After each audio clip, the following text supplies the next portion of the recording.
Kořeny už jsou v zemi, pořádně zapuštěný. Teď můžeš jen čekat, nože nabroušený, brutálně sekat a sypat ty slova. Jedině tak se dá oslovit tato hra. Brácho, já říkám, že v rapu je jen pravda.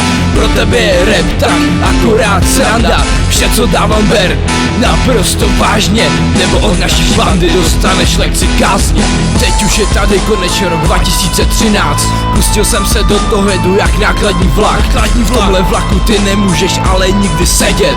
Můžeš tak akorát stát na vagonu a čumět. Nečekej žádný teplý nažehlený typy. Čekej proces NBZ a 374. Tohle si opravdu asi nečekal, akorát si pořád dokola s ohněm hrál. Tohle bude za chvíli úplná klasika. Ne, tohle nebude žádná hnusná svastika. Čekal jsem 3 dlouhý nudný bídný roky. Nečekal jsem na žádný rádoby proroky. Čekal jsem, až to ucítím v tom mém srdci, až budu mít klid v té mojí duši. Teď už jsem našel klid v duši, teda doufám a hlavně to taky tuším. Kořeny už jsou v zemi, pořádně zapuštěný. Teď můžeš jen čekat, nože nabroušený, brutálně sekat a sypat ty slova. Jedině tak se dá oslovit tato hra. Brácho, já říkám, že v rapu je jen pravda. Pro tebe je rap tak akorát sranda. Vše co dávám ber naprosto vážně, nebo od naší bandy dostaneš lekci kázně. Teď už nikoho nedlám, že ho tě zradit, klidně si nechal lepšího poradit. Tak poslouchejte můj ostrou lyriku, já si klidně poslechnu tvou kritiku.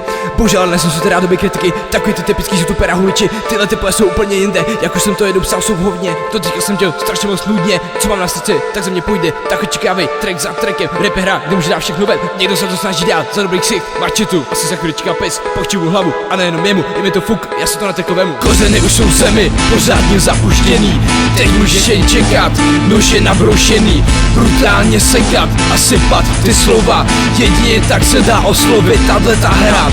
Brácho, já říkám, že v rapu je jen pravda. Pro tebe je rap tak akorát sranda. Vše co dávám ber naprosto vážně, nebo od naší bandy dostaneš lekci kázně. Kořeny už jsou v zemi, pořádně zapuštěný. Teď můžeš jen čekat, nože nabroušený, brutálně sekat a sypat ty slova. Jedině tak se dá oslovit tato hra. Brácho, já říkám, že v rapu je jen pravda. Pro tebe je rap tak akorát sranda. Vše co dávám ber naprosto vážně, nebo od naší bandy dostaneš lekci kázně.